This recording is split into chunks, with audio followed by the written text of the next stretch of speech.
नमस्कार दोस्तों, स्वागत है आपके अपने channel Amit study of GS में। आज हम चर्चा करेंगे हाइड्रोजन फ्यूल के बारे में। हाइड्रोजन फ्यूल के बारे में सारी बातें जानेंगे कि ये क्या होता है और इसके लाभ क्या हैं और इसके सामने कौन कौन सी चुनौतियां हैं, इसको क्या यूज़ करना चाहिए कि नहीं करना चाहिए। यह आज की डेट में एक काफ़ी इम्पॉर्टेंट टॉपिक है, क्योंकि अक्सर एग्ज़ामों में इस टाइप के टॉपिक्स पूछे जाते हैं जो करंट में सबसे ज़्यादा इम्पॉर्टेंट हो भविष्य की दृष्टि से। तो उनमें से एक हाइड्रोजन फ्यूल भी है। दोस्तों, हाइड्रोजन का प्रयोग एज ए फ्यूल के रूप में कोई नया नहीं है।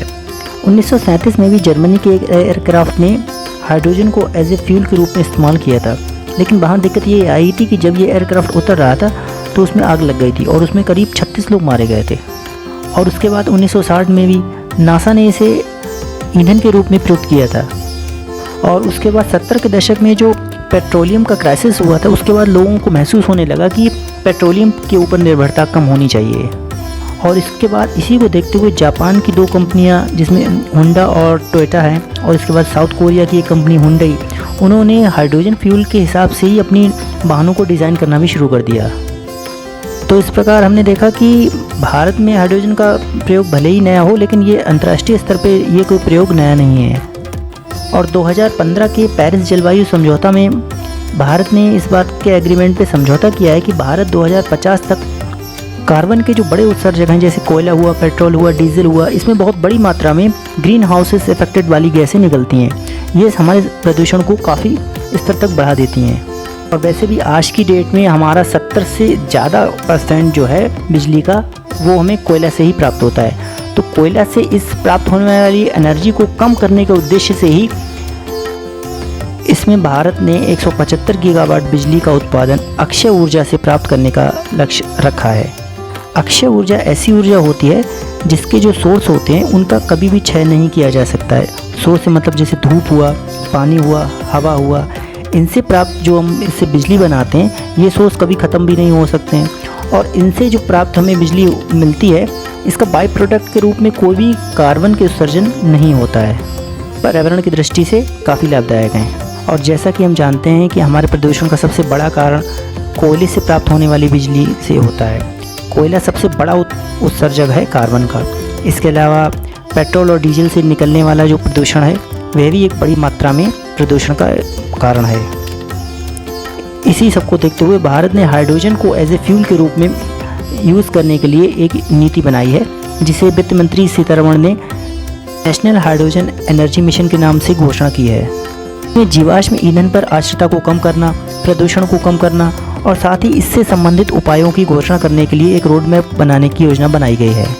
जैसा कि हम जानते हैं कि हमारे परिवहन क्षेत्र में जीवाश्म ईंधन पर पूरी तरीक़ा से निर्भरता है, और जैसे हमारा जो भी परिवहन है वो सारा का सारा इसी पे निर्भर है। और इस निर्भरता को कम करने के लिए ही हाइड्रोजन को एज ए फ्यूल के रूप में यूज़ करने की योजना बनाई जा रही है। और इसकी एक बड़ी खासियत यह भी है कि ये बैटरी से प्राप्त होने वाली जो ऊर्जा है उससे ज़्यादा एफिशिएंस है। अब सबसे पहले ये जान लेते हैं कि हाइड्रोजन है क्या। जैसा कि हम जानते हैं कि हाइड्रोजन एक गंधहीन, स्वादहीन, रंगहीन गैस है और ये काफ़ी हल्की होती है। जहाँ तक इसके ईंधन के रूप में प्रयोग की बात है, तो इसके 3 प्रकार के ईंधन के रूप में हम प्रयोग कर सकते हैं। पहला होता है ग्रे हाइड्रोजन। यह हाइड्रोजन हमें ज़मीन के क्रस्ट यानी ज़मीन के अंदर से बल्ब के रूप में मिलती है। सबसे ज़्यादा ग्रे हाइड्रोजन का ही उत्पादन होता है, परंतु इसमें कमी यह है कि इसका बाई प्रोडक्ट कार्बन डाइऑक्साइड है। इसमें कार्बन डाइऑक्साइड का उत्सर्जन होता है। दूसरा तरीका होता है जो हाइड्रोजन को फ्यूल के रूप में इस्तेमाल करते हैं, वह है हमारा ब्लू हाइड्रोजन। इसे भी फॉसिल फ्यूल से निकालते हैं। इसमें कार्बन मोनोऑक्साइड और कार्बन डाइऑक्साइड बाई प्रोडक्ट के रूप में निकलती है। तीसरा जो है वो है ग्रीन हाइड्रोजन। हमारा जो पूरा वीडियो है वो ग्रीन हाइड्रोजन के बारे में ही है कि ग्रीन हाइड्रोजन क्या होती है। इसकी सबसे अच्छी बात यह है कि ये बाई प्रोडक्ट के रूप में पानी और भाप निकालती है, जिससे किसी भी तरीके का कार्बन का उत्सर्जन नहीं होता है। और ये हमारे प्रदूषण के लिए बहुत बढ़िया है। जैसा कि हम जानते हैं, हाइड्रोजन प्रचुर मात्रा में हमारे वातावरण में मौजूद है और इसका अक्षय भंडार हमारे वातावरण में मौजूद है कि ये 2 से 3 गुना हमारे जीवाश्म ईंधन से ज़्यादा एफिशिएंस और दक्ष है। और इसके यूज़ करने से हमारे जीवाश्म पर निर्भरता भी कम हो जाएगी, प्रदूषण भी कम होगा और पेट्रोल की कीमतें भी कम हो जाएंगी, क्योंकि जब इसका एक नया विकल्प हमारे सामने आएगा तो पेट्रोलियम की मांग जो है कम हो जाएगी और पेट्रोलियम की मांग कम होने से उसका रेट भी कम हो जाएगा। और एक बड़ी बात यह है कि हाइड्रोजन का आयात भी हमें नहीं करना पड़ेगा, क्योंकि हाइड्रोजन तो हमारे वातावरण में सामान्यतः मिल ही जाती है। अब ये जान लेते हैं कि हाइड्रोजन को फ्यूल के रूप में प्रयोग करने से हमें क्या फ़ायदे हैं। सबसे बड़ा फ़ायदा यह है कि प्रदूषण की मात्रा काफ़ी नियंत्रित हो जाएगी, क्योंकि इसमें प्रदूषण के जो उत्सर्जक हैं वो निकलते ही नहीं है। जैसे कार्बन हुआ, कार्बन मोनोऑक्साइड, सल्फ़र वगैरह, ये इससे नहीं निकलते हैं। इससे निकलता क्या है, इसके बाई प्रोडक्ट है पानी और भाप। तो पानी जब निकलेगा तो पानी तो प्रदूषण को बढ़ाता ही नहीं है, तो इस लिहाज से देखा जाए तो ये कार्बन का उत्सर्जन नहीं करता है। और अगर हम बायोमास से हाइड्रोजन बनाएं तो वहाँ हम खेतों से जो हमारा पुराना अपशिष्ट होता है उसे भी हम प्रयोग कर सकते हैं। तो खेतों से प्राप्त होने वाले अपशिष्ट की समस्या भी समाप्त हो जाएगी। अपशिष्ट का मेरा मतलब खेत से जो फसल कटने के बाद जो उसके पेड़ छोटे मोटे रह जाते हैं उसको सही ढंग से उपयोगिता यहाँ पे हो जाएगी।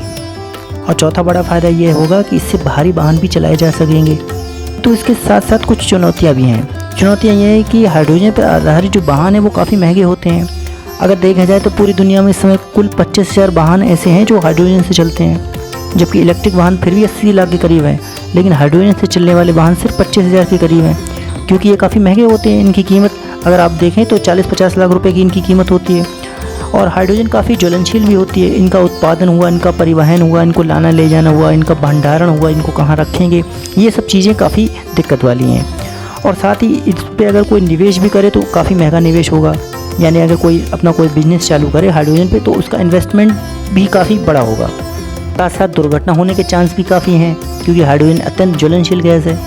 ये कुछ बड़ी चुनौतियां हैं जिसके कारण लोग इससे पीछे हट रहे हैं। भारत के वित्त मंत्री द्वारा नेशनल हाइड्रोजन एनर्जी मिशन की घोषणा करने के 4 महीने पहले ही यूनाइटेड स्टेट के एनर्जी डिपार्टमेंट ने करीब $100 मिलियन हाइड्रोजन के रिसर्च एंड डेवलपमेंट के लिए दिए हैं। तो अब ये भी जान लेते हैं कि हाइड्रोजन को हम यूज़ कैसे करेंगे।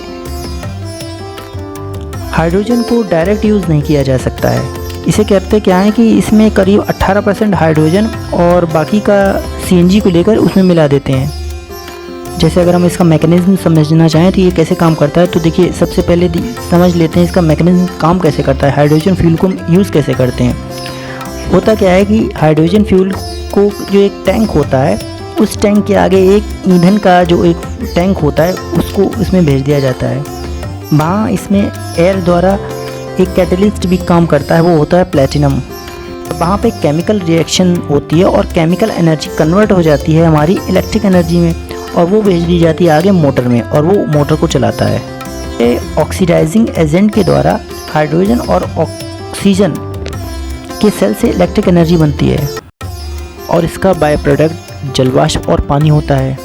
और इसी सारी खूबियों को देखते हुए भारत और अमेरिका ने एक टास्क फोर्स का गठन किया है, जिसमें हाइड्रोजन की उपयोगिता को और ज़्यादा सही ढंग से किए जाने के लिए बल दिया गया है। इससे ग्लोबल वार्मिंग की समस्या को भी काफ़ी हद तक सही किया जा सकता है। इसी सब को देखते हुए भारत अभी हाल ही में हाइड्रोजन गोलमेज सभा का आयोजन कर रहा है, और साथ ही 18% हाइड्रोजन से मिलकर साथ में CNG के साथ बसों का संचालन भी किया जाएगा। तो आज के लिए बस इतना ही। आज हमने जाना कि हाइड्रोजन को एज ए फ्यूल कैसे यूज़ करेंगे। आप अपनी कोई भी बात हमें कमेंट बॉक्स के माध्यम से बता सकते हैं। मिलते हैं अगले वीडियो में, तब तक के लिए जय हिंद।